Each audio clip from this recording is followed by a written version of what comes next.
وہ ایک خوبصورت چھوٹا سا بنگلہ تھا، بیرونی چار دیواری کی جگہ سفید رنگ کی لکڑی کی باڑ لگی تھی۔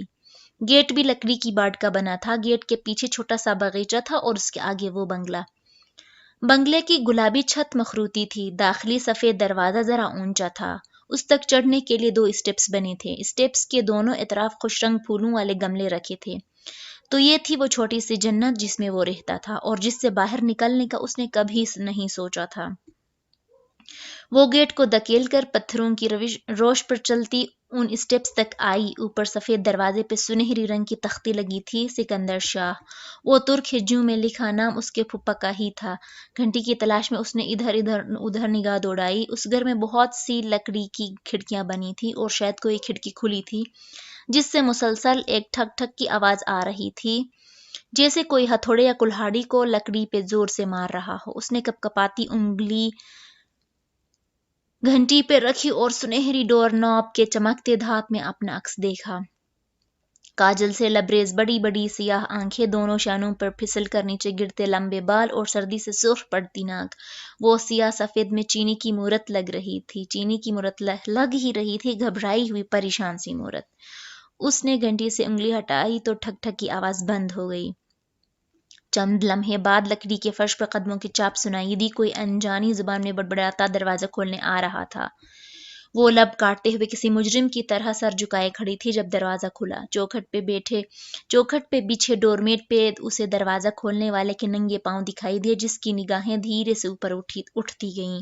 بلو جینز اور اوپر گرے سویٹر میں ملبوس، وہ ایک ہاتھ میں ہتھوڑی پکڑے کھڑا تھا۔ سویٹر کی آستین اس نے کوہنیوں تک موڑ رکھی تھی اور اس کے کسرتی بازو جھلک رہے تھے۔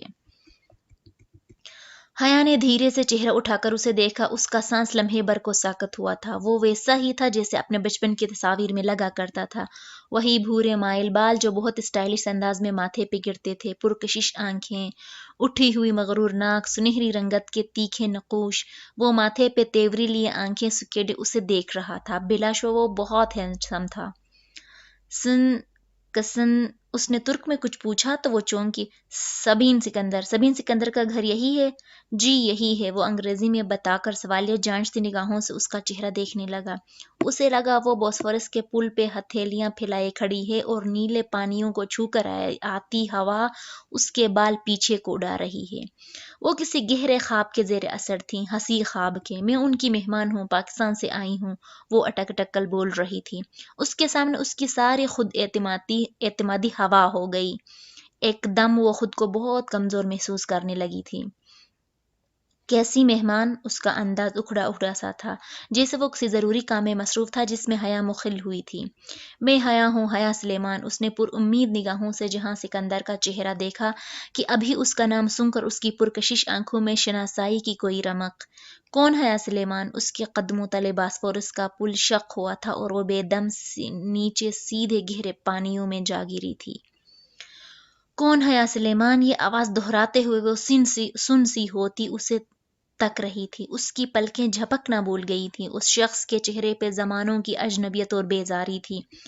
پہچاننے یا نہ پہچاننے کا تو سوال ہی نہ تھا، جہاں سکندر تو اس سے واقف ہی نہ تھا۔ کون مادام؟ اس نے قدرے اکتا کر دہرایا۔ حیا نے خفیف سا سر جھٹکا، پھر لب بھینچ لیے۔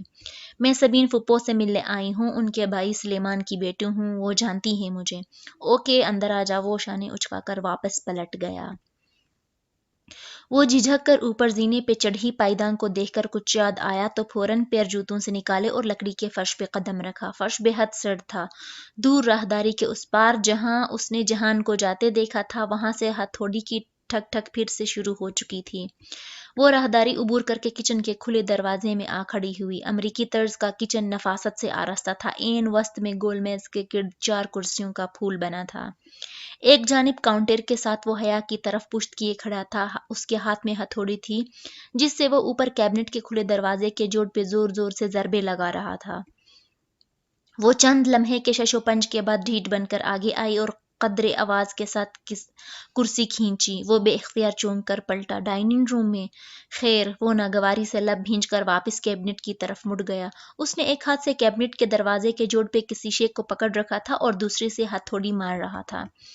حیا سلیمان نے زندگی میں اتنی تذلیل محسوس نہیں کی تھی۔ مام مام چند لمحے گزرے تو وہ اسی طرح کام کی طرف متوجہ چہرے پہ ڈھیروں سنجیدگی لیے پکارنے لگا۔ وہ انگلیاں مروڑتی ٹانگ پہ ٹانگ رکھے سر جھکائے بیٹھی تھی۔ دفتن چوکھٹ پہ آہٹ ہوئی تو سر اٹھایا۔ راہداری سے برتن ہاتھ میں لیے سبین پھپھو اسی پل کچن میں داخل ہوئی تھی۔ کندھوں تک آتے بوب کٹ بال اور کھلے لمبے اسکرٹ کے اوپر سرمئی سویٹر پہنے وہ کچھ بولتی آ رہی تھی۔ اسے بیٹھا دیکھ کر ٹھٹک کر رکی۔ حیا میرا بچہ تم کب آئیں؟ برتن کاؤنٹر پر تقریباً گرا کر وہ والہانہ انداز میں اس کی طرف لپکیں۔ وہ جو جہان کے سرد مہر رویے پہ بددل سی بیٹھی تھی گڑبڑا کر اٹھی، بہت گرم جوشی سے اسے گلے لگا کر انہوں نے اس کی پیشانی چومی، پھر بے حد محبت و اپنائیت بھری نم آنکھوں سے مسکرا کر اس کا چہرہ دیکھا۔ فاطمہ نے بتایا تھا کہ تم کچھ روز یہاں تک آؤ گی ملنے، میں سوچ رہی تھی کہ تم تھکن اتار لو تو میں خود ہی تم سے ملنے آؤں گی۔ کیسی ہو تم؟ کتنی پیاری ہو گئی ہو؟ وہ اب اس کے ساتھ والی کرسی پہ بیٹھی محبت سے اس کا ہاتھ تھامے کہہ رہی تھی۔ میں ٹھیک ہوں پھپھو، آپ کیسی ہیں؟ وہ بدوقت مسکراتی انہی کی طرح انگریزی میں گفتگو کر رہی تھی۔ تم کتنی بڑی ہو گئی ہو، آنکھیں تو بالکل سلیمان بھائی جیسی ہیں۔ لوگ کہتے ہیں میری آنکھیں میری اماں سے ملتی ہیں پھپھو، وہ ہلکا سا جتا گئیں۔ بھائی مجھے تو میرے بھائی کا ہی عکس لگتی ہو، اور سب کیسے ہیں؟ وہ ایک ایک کا حال پوچھے گئیں۔ وہ سب کی خیریت بتا کر کہنے لگیں، آپ داور بھائی کی شادی میں نہیں آئیں؟ دھاور بھی کتنا بڑا ہو گیا ہے، ماشاءاللہ شادی بھی ہو گئی۔ کیسی رہی شادی؟ میں نے ویڈیو دیکھی تھی تمہاری۔ اس نے چونک کر اسے دیکھا۔ کون سی ویڈیو؟ اس کا سانس رکنے لگا، ایک دم ہی کمرے میں بہت گٹھن ہوئی تھی۔ وہ جو داور کے ولیمے پہ اسٹیج پہ بنائی گئی تھی، اس نے ریڈ فراک پہن رکھی تھی، میں نے روہیل کے فیس بک پہ دیکھی تھی۔ روہیل سے کانٹیکٹ ہے آپ کا؟ اس کی رکی سانس ایک خوشگوار حیرت کے ساتھ بحال ہوئی۔ اور آپ فیس بک یوز کرتی ہیں؟ وہ ان دونوں کی جانب پشت کیے کیبنٹ کے دروازے پہ اسی طرح ضربے لگا رہا تھا۔ ہاں بس روہیل کے البمز دیکھنے کے لیے کرتی ہوں۔ تم فیس بک استعمال کرتی ہو؟ نہیں پہلے کرتی تھی پھر چھوڑ دیا، مجھے یہ سوشل نیٹ ورکس پسند نہیں ہیں۔ ہر شخص آپ کی زندگی میں جھانک رہا ہوتا ہے، انسان کی کوئی پرائیویسی ہی نہیں رہتی۔ او حیا تم جہان سے ملی؟ ایک دم خیال آنے پہ انہوں نے گردن پھیر کر اپنے بیٹے کو دیکھا جو چہرے پہ ڈھیروں سختی لیے اپنے کام کی طرف متوجہ تھا۔ جہاں تم حیا سے ملے ہو؟ یہ سلیمان بھائی کی بیٹی ہے اور روہیل کی بہن ہے، تمہاری فرسٹ کزن۔ مل چکا ہوں۔ وہ اب جھک کر دراز سے کیل نکال رہا تھا۔ یہ رشتہ داریاں یاد رکھنے کے معاملے میں بہت پور ہے، ویسے کوشش تو کرتا ہے اور اسے رشتے یاد بھی رہتے ہیں۔ دراصل پھپھو انسان کو رشتے تب یاد رہتے ہیں جب اس کے ماں باپ اسے رشتے یاد دلائیں۔ بچوں کا کیا قصور؟ سارا قصور تو والدین کا ہوتا ہے۔ اگر والدین ہی اولاد کو کبھی رشتے داروں سے نہ ملوائیں تو الزام کس کے سر پہ رکھا جائے؟ سبین پھپھو کا جوش و خروش سے دمکتا چہرہ پھیکا پڑ گیا، مگر وہ اسی طرح تلخی سے کہتی جا رہی تھیں۔ جہان اب بھی کام میں مصروف تھا، مثلاً اب آپ لوگ ہیں، آپ کئی دہائیوں سے ادھر مقیم ہیں اور شاید آپ کا واپس آنے اور اپنے خونی رشتوں سے ملنے کا دل ہی نہیں چاہتا تو ہے نا؟ یہ ان فیر نہیں۔ پھپھو کا چہرہ سفید پڑ گیا تھا، لٹھے کی مانند سفید اور پھیکا۔ پھر وہ بدوقت ذرا سی مسکرائیں اور ہولے سے سر جھٹکا۔ ٹھیک ٹھیک کہہ رہی ہو، بس کبھی آ ہی نہ سکے۔ وہ اب مطمئن تھی، اپنے لہجے پہ اسے قطعی افسوس نہیں ہوا تھا۔ یہ ان لوگوں کی بے رخی تھی جس کے باعث اس کا ان سے تعلق ایک سوالیہ نشان بن کر رہ گیا تھا۔ وہ زمین اور آسمان کے درمیان معلق تھی۔ کسی کی منقوہ ہو کر بھی خاندان کے لڑکے اس سے امید لگانے لگے تھے۔ اس کی کڑوی دوائی کا ذرا سا ذائقہ یہ ذمہ داران بھی تو چکھیں، جنہیں اپنے بیٹے کو یہ بتانا یاد رہا تھا کہ وہ اس کی کزن ہے اور بس۔ دفتن اس کی نگاہ فریج کے اوپر رکھے فوٹو فریم پر پڑی۔ اس میں ایک خوش شکل درمیانی عمر کے صاحب مسکرا رہے تھے، سر پر آرمی کیپ اور خاکی وردی کے کندھوں پہ سمجھے تمغے و پھول و ستارے۔ یہ پھپھا ہیں؟ وہ گردن اٹھا کر حیرت سے تصویر دیکھنے لگی۔ سبین پھپھو نے اس کی نگاہوں کے تعاقب میں دیکھا اور دھیرے سے سر ہلا دیا۔ انسان کو رشتے تب یاد رہتے ہیں جب اس کے ماں باپ اس کو رشتے یاد دلائیں۔ وہ پلٹے بنا خاصا جتا کر بولا تو حیا چونکی۔ وہ تو اسے اتنا لا تعلق سمجھ رہی تھی، اس کا خیال تھا جہان نے اس کی تلخ باتوں پر دھیان نہیں دیا، مگر نہیں، وہ بظاہر نظر انداز کیے سب سن رہا تھا۔ وہ ذرا محتاط سی ہو کر سیدھی ہوئی۔ میرا مطلب ہے پھپھا آرمی میں تھے، پاکستان آرمی میں؟ نہیں۔ جہان ہتھوڑی سلیب پر رکھ کر آگے بڑھا اور فریج سے رکھا فریم ہاتھ سے گرا دیا۔ تصویر والی طرف فریج کے چھت پہ سجدہ ریز ہو گئی۔ حیا تم نے کھانا تو نہیں کھایا نا؟ میں بس لگا رہی ہوں۔ پھپھو اب سنبھل کر دوبارہ سے حشاش بشاش سی ہو گئی تھی۔ حیا جواب دیے بنا تحیر سے فریج کے اوپر اوندھے منہ گرے فریم کو دیکھے گئی۔ اس کے ایک سوال کے جواب میں جس بدمزاجی نے جہان نے گرے فریم گرایا تھا وہ ابھی تک اس پہ گنگ تھی۔ ممی آپ کا کیبنٹ تیار ہے۔ وہ اب کیبنٹ کے دروازہ کھول بند کر کے چیک کر رہا تھا۔ تھینک یو جہان، اور باتھ روم کا نل بھی۔ پھپھو نے گول میز پہ پلاؤ کا بڑا سا پیالہ رکھتے ہوئے یاد دلایا۔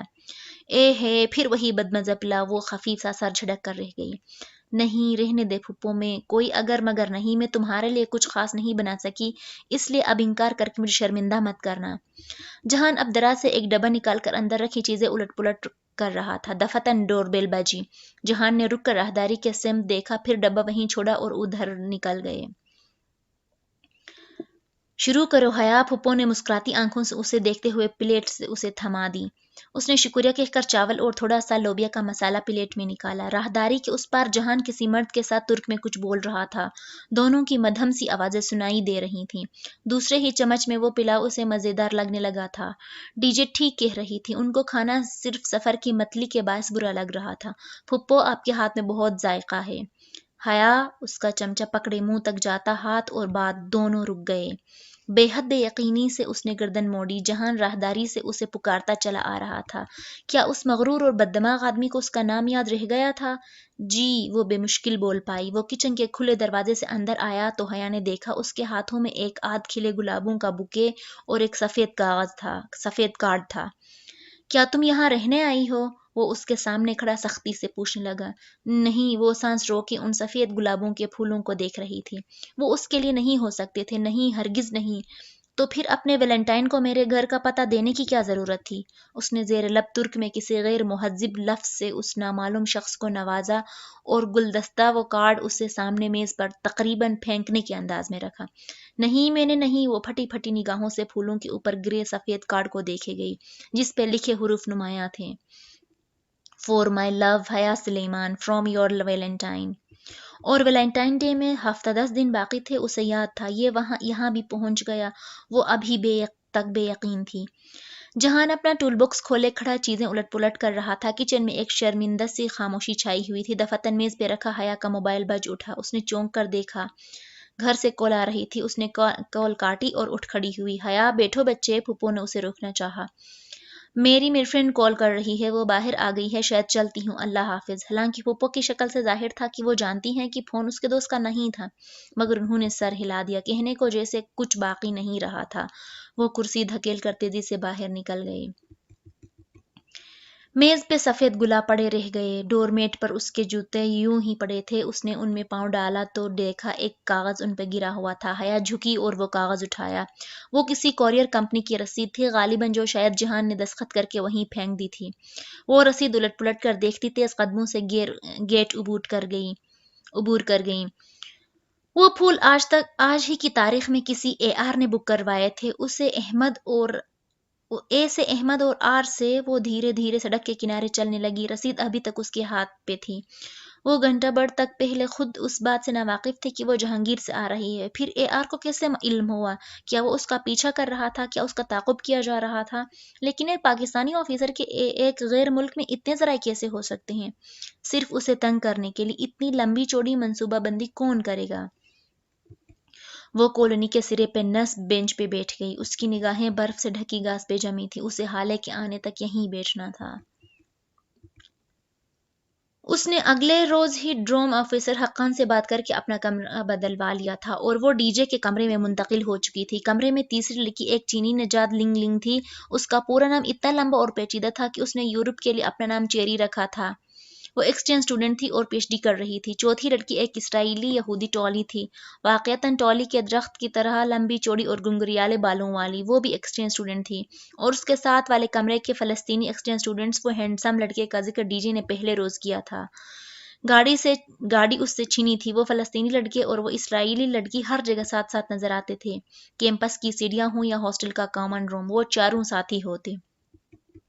ان کے پاسپورٹ چیک کرو، یا تو یہ اسرائیلی نہیں ہے یا وہ فلسطینی نہیں ہے۔ اتنا اتحاد اور دوستی، توبہ ہے بھائی۔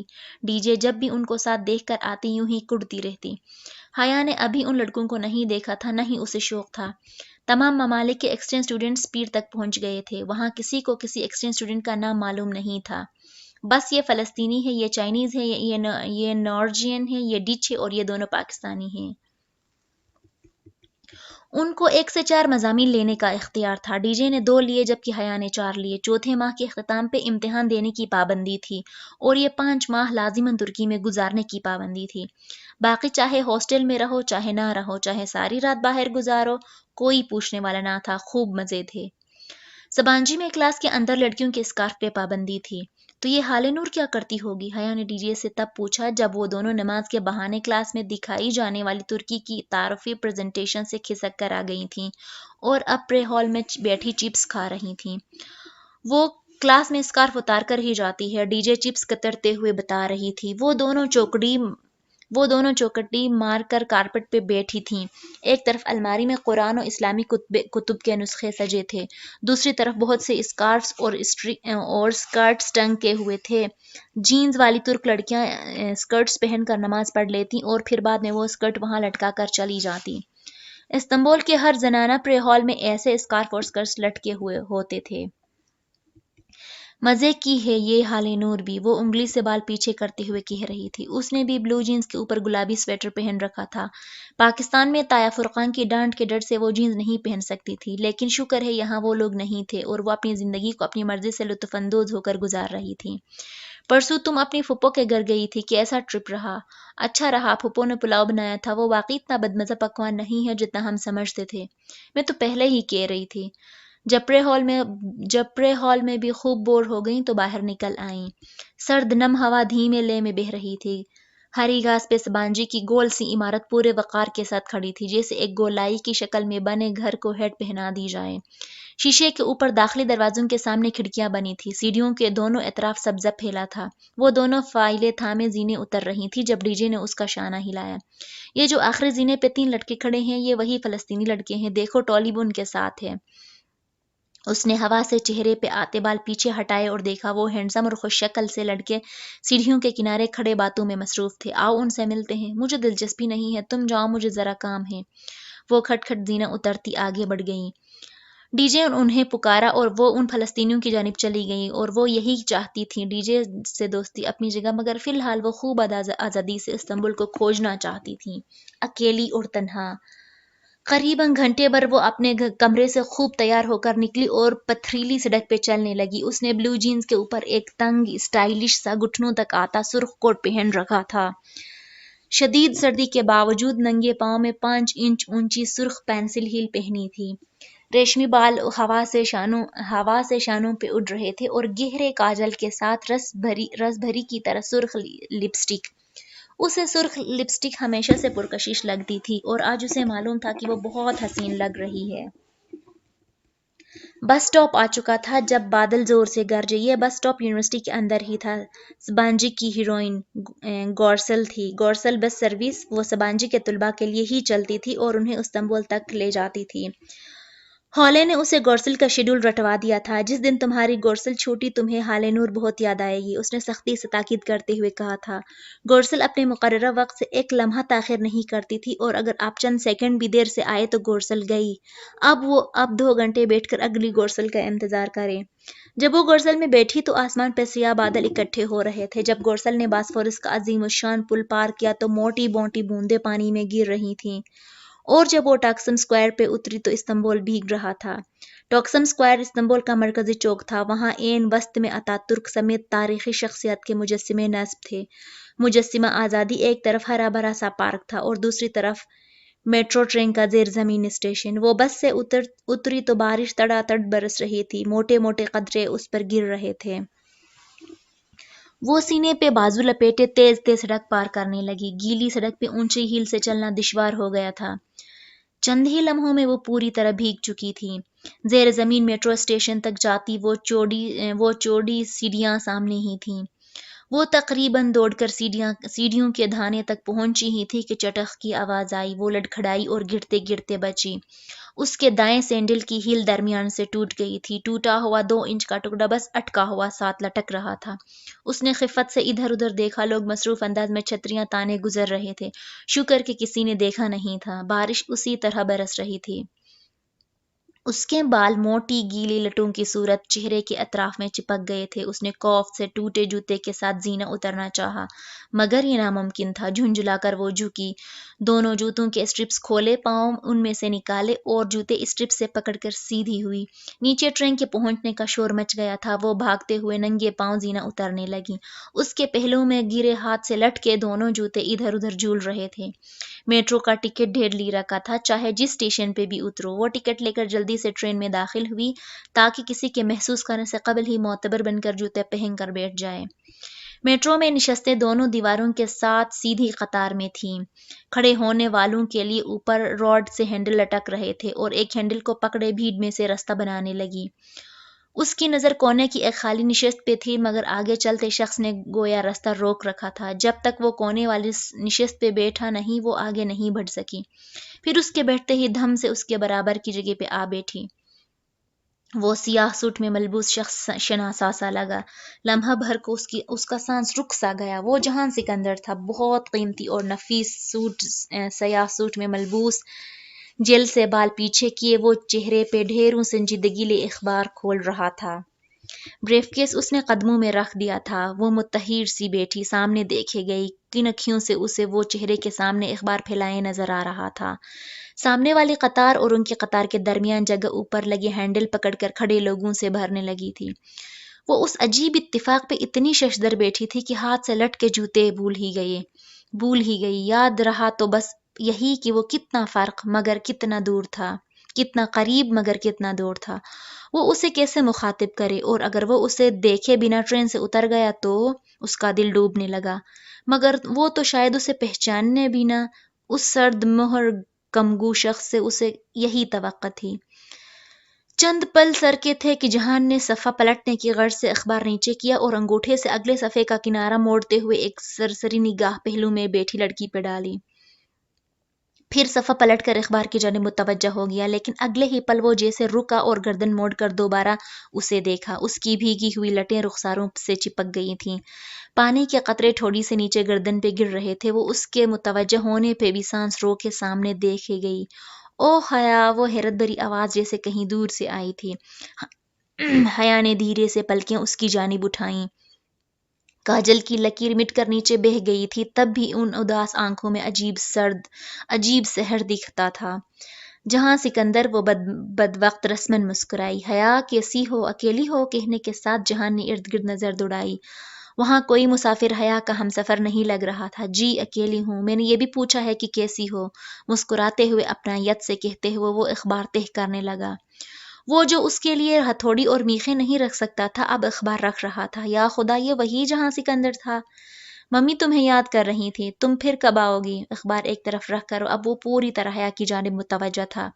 وہ یکٹک اسے دیکھے گئی، بس شاید کچھ دن۔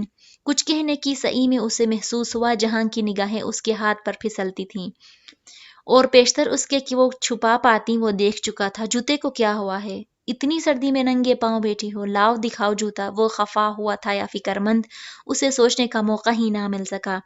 جہان جوتا لینے کے لیے جھکا تو اس نے بے بسی سے ٹوٹی ہیل والی سینڈل سامنے کی۔ یہ تو الگ ہونے والا ہے۔ اس کے ہاتھ سے جوتا لے کر اب وہ اسے الٹ پلٹ کر دیکھنے لگا۔ حیا نے بے چینی سے پہلو بدلا۔ جہان رہنے دو، ٹھہرو، شاید یہ جٹ جائے۔ وہ جھک کر دوسرے ہاتھ سے بریف کیس میں سے کچھ نکالنے لگا۔ جہان، لوگ دیکھ رہے ہیں، یہ پکڑو ذرا۔ وہ سیدھا ہوا اور جوتا حیا کو تھمایا۔ پھر ہاتھ میں پکڑا ٹیپ کھولا، کافی لمبا سا اسٹرپ کھول کر دانت سے کاٹا۔ حیا نے جوتا سامنے کیا۔ اس نے احتیاط سے ہیل کے نچلے لٹکتے حصے کو اوپر کے ساتھ جوڑا اور اس کے گرد چکروں میں ٹیپ لگاتا گیا۔ اب پہنو۔ مرہم شدہ سینڈل کو اس نے جھک کر حیات کے قدموں میں رکھا۔ حیا نے اس میں پاؤں ڈالا اور اسٹرپ بند کرنے کے لیے جھکی ہی تھی کہ زور پڑنے سے دوبارہ چٹک ہوا اور ہیل کا ٹوٹا حصہ سرے سے ہی الگ ہو گیا۔ اوہ! وہ متاسف ہوا۔ کوئی بات نہیں۔ حیا کو شرمندگی نے آن گھیرا تھا۔ یہ وہ سرد مہر اور تلخ جہان نہیں، بلکہ کوئی اپنا سا شخص تھا۔ وہ جواب دینے کے بجائے جھک گیا تھا۔ حیا نے گردن ترچھی کر کے دیکھا تو وہ اپنے بوٹ کا تسمہ کھول رہا تھا۔ اس سے پہلے کہ وہ اسے روک پاتی، جہان اپنا بوٹ اتار چکا تھا۔ پہن لو، باہر ٹھنڈ ہے، سردی لگ جائے گی۔ اب وہ جرابیں اتار کر بریف کیس میں رکھ رہا تھا۔ اس کا انداز عام سا تھا، جیسے وہ روز ہی میٹرو میں کسی نہ کسی کو اپنے جوتے دے دیتا ہو۔ نہیں رہنے دو، میں ابھی مارکیٹ سے نیا لے لوں گی۔ مگر تم کیا کرو گے؟ تم تو آفس جا رہے ہو نا؟ جہان نے ذرا سا مسکرا کر اس بات میں سر ہلایا۔ آفس کے کام سے سسلی جا رہا ہوں، پھر میں تمہیں جوتے واپس کیسے کر دوں گی؟ پتہ نہیں کب تمہارے گھر آؤں، اور تم ابھی اکیلے کہیں نہیں جا رہی، اگلا اسٹیشن سسلی ہے، ہم ساتھ مال سے جوتے خریدیں گے، پھر میں اپنا بوٹ واپس لے لوں گا۔ مگر تمہارا آفس کا کام، میں ننگے پاؤں کام پہ جا کر کیا کروں گا؟ وہ دھیرے سے مسکرایا۔ وہ پہلی بار حیا کے لیے مسکرایا تھا۔ وہ یک ٹک کاجل کی مٹتی سیاہی والی آنکھوں سے اسے دیکھے گئی۔ اس کے چہرے پہ چپکی موٹی گیلی لٹیں اب سوکھنے لگی تھی اور تھوڑی سے گرتے پانی کے قطرے خشک ہو چکے تھے۔ جوتے پہن لو، لوگ اب بھی دیکھ رہے ہیں۔ وہ چونکی پھر خفیف سا سر جھٹکا اور دوہری ہو کر بوٹ پہننے لگی۔ وہ جب بھی سمجھتی کہ جہاں لا تعلقی سے بیٹھا اس کی بات نہیں سن رہا، وہ اس کو وہی فقرہ لوٹا دیا کرتا تھا۔ وہ سیدھی ہوئی تو جہان اقبال کھول چکا تھا۔ عجیب دھوپ چھاؤں جیسا شخص تھا۔ سسلی کے اسٹاپ پہ میٹرو سے اترتے وقت حیا نے دیکھا جہان بہت آرام سے اس کے آگے ننگے پاؤں چل رہا تھا۔ اس کے انداز میں کوئی خفت، کوئی جھجک نہ تھی۔ وہ دونوں خاموشی سے سیڑھیاں چڑھنے لگے۔ چند زینے بعد ہی اوپر سیڑھیوں کے اختتام پہ سڑک اور کھلا آسمان دکھائی دینے لگا۔ وہ جہان کے دائیں طرف تھی۔ آخری سیڑھی چڑھتے ہوئے اس نے دیکھا زمین پہ ایک کیل نکلی پڑی تھی۔ اس سے پیشتر کہ وہ مطلع کر پاتی جہاں کا پاؤں اس کیل کے نوکدار حصے پہ آیا۔ جب اس نے اوپر پاؤں اٹھایا تو اس کی ایڑی سے خون کی ننھی سی بوند نکل گئی تھی۔ اس نے بے اختیار جہان کے چہرے کو دیکھا۔ وہ سکون سے سیدھ میں دیکھتا تیز تیز چل رہا تھا۔ جہان، تمہارا پاؤں، تمہیں زخم آیا ہے؟ وہ اس کے ساتھ چلنے کی کوشش میں تیزی سے چلنے لگی تھی۔ خیر ہے، وہ رکا نہیں۔ مگر تمہارا خون نکلا ہے۔ وہ واقعتاً پریشان تھی۔ بچوں والی بات کرتی ہو تم؟ اتنے ذرا سے خون سے میں زخمی تو نہیں ہو گیا، بہت ٹف زندگی گزاری ہے میں نے۔ وہ دیکھو جواہر مال۔ اس سے کچھ کہنا بیکار تھا۔ وہ چپ ہو کر اس کے ساتھ مال کے قریب آ رکی۔ وہ ایک بلند و بالا خوبصورت نیلے سرمئی شیشوں سے ڈھکی عمارت تھی۔ اس کے اوپر بڑا سا ستارہ اور اطراف میں چھوٹے چھوٹے ستارے بنے تھے۔ بڑے ستارے کے اوپر جواہر مال لکھا تھا اور جہان ترکی کی طرح سی کو جے پڑھ رہا تھا۔ یہ جواہر مال ہے، یورپ کا سب سے بڑا اور دنیا کا چھٹا بڑا شاپنگ مال، وہ فخر سے بولا تھا۔ جواہر اندر سے بھی اتنا ہی عالیشان تھا۔ سفید ٹائلوں سے چمکتے فرش، اوپر تک نظر آتی 5 منزلوں کے برآمدے، اور ہر مال کی طرح وہ درمیان سے کھوکھلا تھا۔ عین وسط میں ایک اونچے کھجور کے درخت ٹاورز کی طرح لگے تھے، اور یہ روشنیوں و قمقموں سے مزین ٹاورز 5ویں منزل کی چھت تک جاتے تھے۔ وہ محصور سی گردن اٹھائے اوپر 5ویں منزلوں کی بالکونیاں دیکھ رہی تھی، جہاں انسانوں کا ایک بے فکر ہنستا مسکراتا ہجوم اور ہر سو بکھرا تھا۔ رنگ، خوشبو، عمارت، چمک، آہ، وہ یورپ تھا۔ جوتے خرید کر وہ دونوں اوپر چلے آئے۔ حیا نے جوتے کا بل بنواتے ہی جلدی سے ادائیگی کر دی تھی تاکہ جہان کو موقع ہی نہ مل سکے۔ وہ اس پر خاصا خفا ہوا، مگر حیا پرسکون تھی۔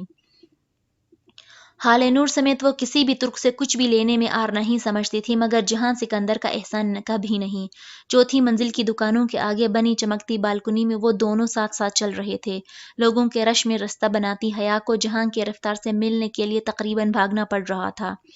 پھر بھی وہ پیچھے رہ جاتی اور وہ آگے نکل جاتا۔ وہ اس کا ساتھ دینے کی کوشش میں اب تھکنے لگی تھی۔ شاید یہی ان کی زندگی کی کہانی تھی۔ جہان نے ایک شیشے کا دروازہ کھولا اور ایک طرف ہٹ کر رستہ دیا۔ Thank you. وہ سرخ کوٹ کے جیبوں میں ہاتھ ڈالے مسکراتی ہوئی اندر داخل ہوئی۔ وہ اس کے پیچھے آیا۔ وہ ریسٹورانٹ تھا، نرم گرم ماحول، ہیٹر اور باہر کے سرما کی ملی جلی خنکی مدھم روشنیاں، پیچھے بجتا دھیما میوزک۔ آرڈر کرو۔ وہ ایک کونے والی میز کے گرد سامنے اب بیٹھ گئے تو جہان نے کہا۔ اپنا کوٹ اتار کر اس نے کرسی کی پشت پر رکھ دیا اور اب وہ کف کھول کر آستین موڑ رہا تھا۔ مگر یہ دعوت کس خوشی میں ہے؟ حیا دونوں کوہنیاں میز پہ ٹکائے، دائیں ہتھیلی ٹھوڑی تلے ٹکائے دلچسپی سے اسے دیکھ رہی تھی۔ چہرے کے دونوں اطراف میں گرتے بال اب خاصے سوکھ گئے تھے۔ تمہارے اس خوبصورت کوٹ کی خوشی میں، اور یہ دعوت میری طرف سے ہے، اب آرڈر کرو۔ حیا نے گردن جھکا کر ایک سرسری نگاہ اپنے کوٹ پہ ڈالی۔ مگر دعوت تمہاری طرف سے ہے تو آرڈر تمہیں ہی کرنا چاہیے۔ اس نے جہان کی بات نظر انداز کر دی کہ وہ شاید مذاق کر رہا ہے۔ ٹھیک ہے۔ جہان نے مینو کارڈ اٹھایا اور صفحہ پلٹنے لگا۔ وہ مہوسی اس کی وجہ چہرے کو دیکھنے گئی۔ کیا وہ جانتا تھا کہ وہ اس کی بیوی ہے؟ اتنی بڑی بات وہ نہ جانتا ہو؟ کیا یہ ممکن تھا؟ اس روز تم نے بہت غلط بات کی تھی جہاں، مجھے تم پہ بہت غصہ آیا تھا۔ جب وہ آرڈر کر چکا تو یوں ہی بند مٹھی ٹھوڑی تلے ٹکائے اسے تکتے ہوئے بولی۔ میں نے کیا کہا تھا؟ وہ حیران ہوا۔ پتہ نہیں کس نے میرے نام وہ پھول بھیجے اور تم نے کہا کہ میرا ویلنٹائن۔ میں ایسی لڑکی نہیں ہوں جہان، نہ ہی میں جانتی ہوں کہ وہ پھول کسی نے بھیجے تھے۔ اوکے، جہان نے سمجھنے والے انداز میں اس بات میں سر کو جنبش دی، مگر وہ جانتی تھی اسے یقین نہیں آیا۔